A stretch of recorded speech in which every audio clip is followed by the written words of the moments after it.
വാവര് സ്വാമിയെ തീവ്രവാദി എന്ന് വിളിച്ച തികച്ചും അപലപനീയമായ കാര്യത്തിൽ ശാന്താനന്ദ എന്ന് പേരുള്ള, യഥാർത്ഥത്തിൽ കലാപാനന്ദ എന്ന് പേരുണ്ടാകേണ്ട ഒരു സ്വാമി എന്ന് വിളിക്കുന്നത് അദ്ദേഹത്തെ അങ്ങനെ പലരും അഡ്രസ് ചെയ്യുന്നതുകൊണ്ടാണ്, ഒരു ആസാമി എന്നോ അല്ലെങ്കിൽ വേറെ ഏതെങ്കിലും ആണ് വിളിക്കേണ്ടത്.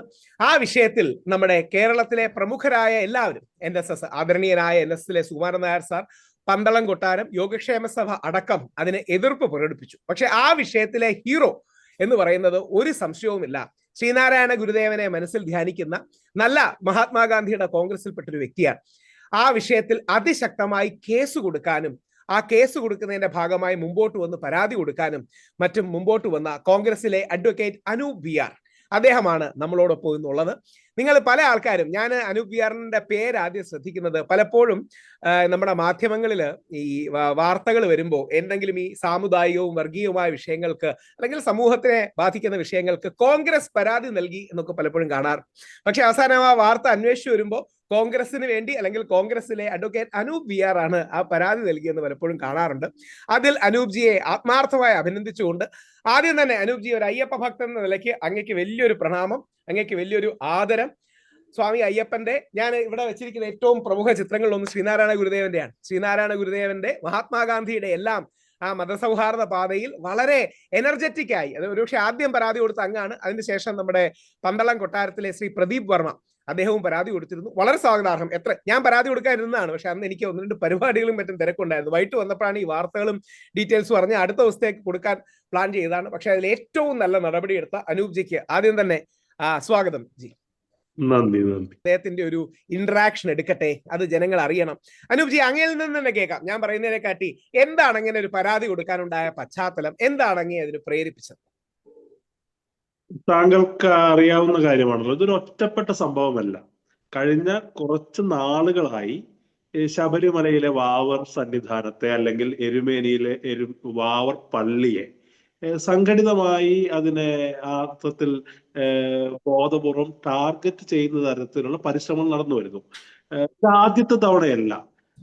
BJPയുടെ സംസ്ഥാന വൈസ് പ്രസിഡന്റായ B. ഗോപാലകൃഷ്ണൻ കൽപ്പറ്റയിൽ പോയി പ്രസംഗിച്ചത് ശബരിമലയിൽ വാവർ സന്നിധാനം ഉള്ളത് കൊണ്ട് നാളെ അത് വഖഫ് ഭൂമിയാകുമെന്നാണ്. കൂടിയ ഒരു പ്രസ്താവനയാണ്.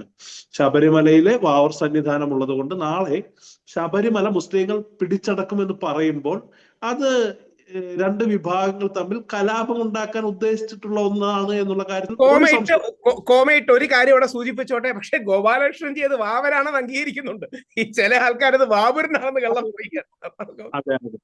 അപ്പൊ അദ്ദേഹം പറയുന്നത് നാളെ ഈ നാട്ടിലെ മുസ്ലിങ്ങൾ ശബരിമല പിടിച്ചടക്കും വാവരുള്ളത് കൊണ്ട് എന്ന് പറയുമ്പോൾ മുസ്ലിങ്ങൾക്കെതിരായ ഭീതി ഹിന്ദുക്കളിൽ ഉൽപ്പാദിപ്പിക്കുക, മുസ്ലിങ്ങൾക്കെതിരെ വെറുപ്പ് പടർത്തുക എന്നതാണ് അതിന്റെ പ്രാഥമികമായ ഉദ്ദേശം. അത് കഴിഞ്ഞ് BHPയുടെ സംസ്ഥാന പ്രസിഡന്റ് വിജീത് തമ്പി പറഞ്ഞു ശബരിമലയിലെ വാവർ സന്നിധാനം, വാവർ നട പൊളിച്ചു കളയണം.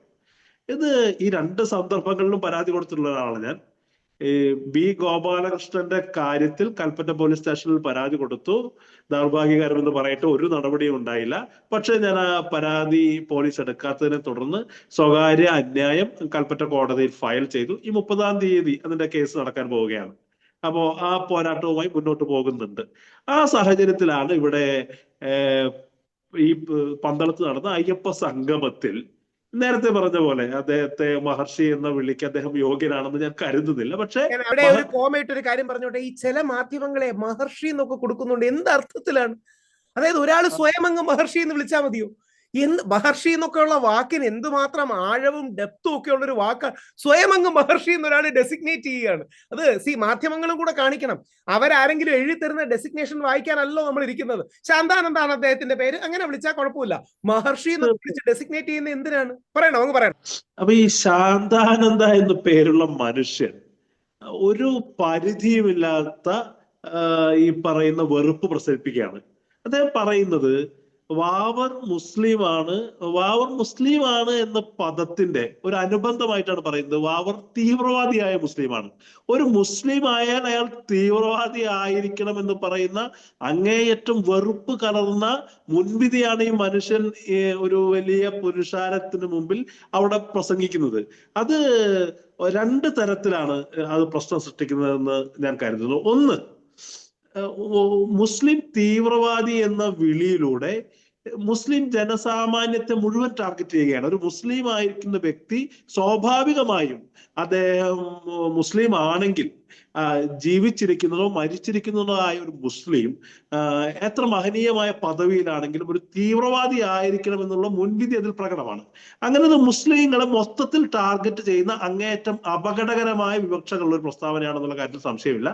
അത് കൂടാതെ അത് അയ്യപ്പ വിശ്വാസത്തെ കൂടിയാണ് അപമാനിക്കുന്നത്. സാക്ഷാൽ അയ്യപ്പനെ. കാര്യം ഈ ആചാരാനുഷ്ഠാനങ്ങൾ രക്ഷിക്കാനെന്ന് പറഞ്ഞ് നിൽക്കുന്നവർ അയ്യപ്പനുണ്ടാക്കിയ ആചാരങ്ങളെ അനുഷ്ഠാനങ്ങളെയും അയ്യപ്പന്റെ ആചാരാനുഷ്ഠാനങ്ങളുടെ ഭാഗമാണ് വാവർ. നമ്മളാരും തീരുമാനിച്ചല്ലോ. അപ്പൊ അയ്യപ്പനെ അധിക്ഷേപിക്കുകയാണ്. പറയണം. ഒരു ശരാശരി ശബരിമല ഭക്തനെ സംബന്ധിച്ച് വാവരില്ലാതെ, വാവരസ്വാമി ഇല്ലാതെ അയ്യപ്പ ആരാധന എന്ന് പറയുന്നത് പൂർണ്ണമല്ല എന്ന് നമ്മൾ ചെറുപ്പകാലം തൊട്ടേ ശബരിമലയെ കുറിച്ച് കേൾക്കുന്ന കാലം തൊട്ടേ അതിനെ അറിയുന്ന ആളുകളാണ്. പക്ഷേ ഇത്തരം ചരിത്രത്തിലെ അല്ലെങ്കിൽ നമ്മുടെ വിശ്വാസത്തിലെ ഇത്തരം ബിംബങ്ങൾ, ഇത്തരം ഓർമ്മകളെയൊക്കെ സമൂലം വേരോടുകൂടി പിഴുതുമാറ്റാനുള്ള വലിയ പരിശ്രമം അടുത്ത കാലത്തായി ഇത്തരം വ്യാപകമായ പരിശ്രമം നടക്കുമ്പോൾ അതിനെതിരെ നിയമപരമായി കൂടി തീർച്ചയായും നമ്മൾ അതിനെതിരെ നിരന്തരം എഴുതുന്നുണ്ട്, പ്രസംഗിക്കുന്നുണ്ട്, സംസാരിക്കുന്നുണ്ട്, ഡിബേറ്റുകൾ പങ്കെടുക്കുന്നുണ്ട്. പക്ഷേ ഇത്തരം വെറുപ്പ് പ്രസരിക്കുന്ന ആളുകൾ നിയമത്തിന്, ഭരണഘടനയെ അനുസരിക്കാൻ ബാധ്യസ്ഥരാണ് എന്ന് അവരെ ഓർമ്മിപ്പിക്കാൻ തന്നെയാണ് ഇത്തരം ഒരു പോരാട്ടം കൊണ്ട് ഉദ്ദേശിക്കുന്നത്. രണ്ട്, ഇത് കേൾക്കുന്നവരും മനസ്സിലാക്കേണ്ടത് തികച്ചും അയ്യപ്പ വിരുദ്ധമായ, ഹിന്ദു വിരുദ്ധമായ, മുസ്ലിം വിരുദ്ധമായ, ഭരണഘടനാ വിരുദ്ധമായ, സത്യവിരുദ്ധമായ കാര്യങ്ങളാണ് ഈ തീവ്ര സ്വരക്കാർ പ്രചരിപ്പിച്ചുകൊണ്ടിരിക്കുന്നത്. ഇതിനെ എതിർക്കേണ്ടത് നമ്മൾ ഹിന്ദുക്കളുടെ ഉത്തരവാദിത്വമാണ്. ഇതിനെ എതിർക്കേണ്ട മതേതര സമൂഹമുണ്ട്, മതസൗഹാർദ്ദത്തിൽ വിശ്വസിക്കുന്നവരുണ്ട്, ഭരണഘടനയിൽ വിശ്വസിക്കുന്നവരുണ്ട്. വിശ്വാസികളായ ഹിന്ദുക്കൾ കൂടി എതിർക്കണം. കാരണം ഇവര് പലപ്പോഴും നമ്മുടെ ചുമലി വെച്ചാണ് മുസ്ലിങ്ങൾക്ക് നേരെ ടാർഗറ്റ് ചെയ്യുന്നത്, നമ്മുടെ തോളി വെച്ചാണ് മുസ്ലിങ്ങളെ ഉന്നം വെക്കുന്നത്. അപ്പോ ഇത് അങ്ങക്ക് എന്തുകൊണ്ടാണ്, അതായത് എനിക്ക് തോന്നുന്നില്ല, ഇതിനെ NSS തള്ളി പറഞ്ഞിട്ടുണ്ട്, പന്തളം കൊട്ടാരൻ തള്ളി പറഞ്ഞിട്ടുണ്ട്, യോഗക്ഷേമ സഭ പകുതിയാണെങ്കിലും തള്ളി പറഞ്ഞിട്ടുണ്ട്. അപ്പൊ ഹിന്ദു സംഘടനകളുടെ നിലപാടിനെ എങ്ങനെ കാണുന്നു? തീർച്ചയായും അവർ തള്ളി പറയുന്നത് പോലും പോസിറ്റീവായി കാണുന്ന ഒരാളാണ്. താങ്കൾ ശ്രദ്ധിക്കേണ്ട ഒരു കാര്യമുണ്ട്. ഈ കഴിഞ്ഞ ശബരിമല പ്രക്ഷോഭ കാലത്തെ തുടർന്നുണ്ടായ ശബരിമലയുടെ നവോത്ഥാന സമിതിയുടെ ഉപോൽപ്പന്നം എന്ന് പറയുന്നത് തന്നെ മുസ്ലിം വെറുപ്പാണ്. ഈ ശബരിമല നവോത്ഥാന സമിതി ഹിന്ദുക്കൾക്കകത്ത് വലിയ പരിഷ്കരണം കൊണ്ടുവരുന്നു, കേരളത്തിന്റെ നവോത്ഥാന മുന്നേറ്റത്തെ മുന്നോട്ട് കൊണ്ടുപോകും എന്ന് പ്രചരിപ്പിച്ചിരുന്ന ഒന്ന് കേരളത്തെ പിന്നിലേക്ക് നടത്തുന്നു എന്നുള്ളതാണ് യാഥാർത്ഥ്യം. അതിന്റെ നേതൃപദവിയിൽ ഇരിക്കുന്ന ആളുകൾ, അതിൽ അംഗമായിട്ടുള്ള ആളുകൾ ഒരു തരത്തിലുള്ള നവോത്ഥാന മൂല്യങ്ങളെയും ഉൾക്കൊള്ളുന്നില്ല എന്ന് മാത്രമല്ല, ശബരിമല വിവാദങ്ങളിലൊന്നും ഒരു പ്രത്യക്ഷത്തിൽ ഒരു കക്ഷിയല്ലാത്ത ഒരു സമൂഹത്തെ, ഒരു സമുദായത്തെ ആക്ഷേപിക്കുന്നതിനാണ് അത്തരം സ്ഥാന പദവികൾ ഉപയോഗിക്കുന്നത് എന്നുള്ള അസുഖകരമായ യാഥാർത്ഥ്യം നമ്മുടെ മുന്നിൽ നിൽക്കുകയാണ്. എന്താണ് ശബരിമലയുടെ ഇമ്പാക്ട് എന്ന് പറയുന്നത്? ഇതിനൊരു കക്ഷിയെ അല്ലാത്ത ഒരു സമൂഹത്തെ, ഒരു സമുദായത്തെ നിരന്തരം പ്രതിസ്ഥാനത്ത് നിർത്തുകയും അവരുടെ മേലെ വെറുപ്പ് വിസർജിച്ചുകൊണ്ടിരിക്കുകയാണ്. ഇതിൽ മുസ്ലിങ്ങൾ എന്ത് പിഴച്ചു എന്നാണ് നമ്മൾ വളരെ കറക്റ്റ്. ശരിക്കുമേ ഞാൻ പലപ്പോഴും വേദനയോടെ ചിന്തിച്ചിട്ടുണ്ട്. ഒരു യങ്സ്റ്ററായ മുസ്ലിം, ഒരു 20 വയസ്സോ 22 വയസ്സുള്ള സാധാരണ സാമൂഹ്യ ബോധമൊക്കെ ഉള്ള ഒരു മുസ്ലിം ശരിക്കും സോഷ്യൽ മീഡിയ തുറന്ന അവൻ എന്തുമാത്രം വേദനയായിരിക്കും. അവന്റെ ഒരു തെറ്റുമില്ല, എല്ലാ ദിവസവും അവന്റെ പേരിലാണ് അടി, അല്ലെങ്കിൽ അവനെ വെച്ചാണ് ചെയ്യുന്നത്. ഒരു സാധാരണ മുസ്ലിം യുവാവിന്റെയോ യുവതിയുടെയോ മനസ്സിൽ എത്രമാത്രം വേദനയും വിഷമവും ഉണ്ടാവുമെന്ന് ഈ തീവ്ര ഹിന്ദുത്വവാദികൾ എപ്പോഴെങ്കിലും ചിന്തിച്ചിട്ടുണ്ടോ? നമ്മുടെ നാട്ടിൽ ജീവിക്കുന്ന നമ്മളുടെ സഹോദരങ്ങളായ, ഈ രാജ്യത്തിന്റെ സ്വാതന്ത്ര്യത്തിന് വേണ്ടി നമ്മളെല്ലാം ഒരുമിച്ച് പോരാടി ഒരു വലിയ സമൂഹത്തിനെ ഒരു കാര്യവുമില്ലാതെ അപകീർത്തിപ്പെടുത്തുകയാണ്, അധിക്ഷേപിക്കുകയാണ്, വിവാദങ്ങളിലേക്ക് വലിച്ചഴിക്കുകയാണ്, പ്രശ്നവൽക്കരിക്കുകയാണ്, എന്നിട്ട് അവരെ മോശംവൽക്കരിക്കുകയും ചെയ്യുകയാണ്. അപ്പൊ അങ്ങക്ക് എന്താണ് ഇതിന്റെ ഒരു സൊല്യൂഷൻ? എന്തായാലും ഈ നാട്ടിൽ ഇസ്ലാമോഫോബിയ ഉണ്ടെന്ന് നമുക്കറിയാം, വർഗീയതയുണ്ട്, വിദ്വേഷമുണ്ട്, വംശീയത എന്ന് പാശ്ചാത്യ കോൺസെപ്റ്റിൽ വിളിക്കുന്ന കാര്യം നമ്മുടെ നാട്ടിൽ വർഗീയതയായിട്ടാണ് വരുന്നത് നമുക്കറിയാം. ഇതിനൊരു സൊല്യൂഷൻ എന്താണെന്നാണ് അങ്ങ് കാണുന്നത്? ഒരു രോഗം ഒരു രോഗത്തെ നേരിടാനുള്ള ഏറ്റവും ആദ്യത്തെ ഘട്ടം എന്ന് പറയുന്നത് നമ്മൾ ഒരു രോഗിയാണ് എന്ന് തിരിച്ചറിയുക എന്നുള്ളതാണ്. നമുക്ക് ആ രോഗമുണ്ട് എന്ന് പറയുന്ന ഒരു ഡയഗ്നോസിസ് ആണ്. അപ്പോ നമ്മളെ സംബന്ധിച്ച് വളരെ കഠിനമായ ഒരു ഇസ്ലാമോഫോബിയയിലൂടെയാണ് ഒരു കേരളീയ സമൂഹം കടന്നു പോകുന്നത് എന്നുള്ള യാഥാർത്ഥ്യം ഓരോരുത്തരും മനസ്സിലാക്കേണ്ടതുണ്ട്. ഇവിടുത്തെ പദങ്ങൾ പോലും നിഷ്കളങ്കമല്ലല്ലോ. ലവ് ജിഹാദ്, ലാൻഡ് ജിഹാദ്, ഇവിടെ ജിഹാദ്, ഹലാൽ ജിഹാദ്, നോർത്ത് ഇന്ത്യയിലെ UPSC ജിഹാദ്. ഇവിടെ മുസ്ലിങ്ങൾ ഭക്ഷണത്തിലൂടെയും മരുന്നിലൂടെയും അല്ലെങ്കിൽ കച്ചവടത്തിലൂടെയും ഒക്കെ ആളുകളെ മതം മാറ്റാൻ നിൽക്കുകയാണ്. എല്ലാ സ്ഥലങ്ങളും പിടിച്ചെടുക്കുകയാണ്.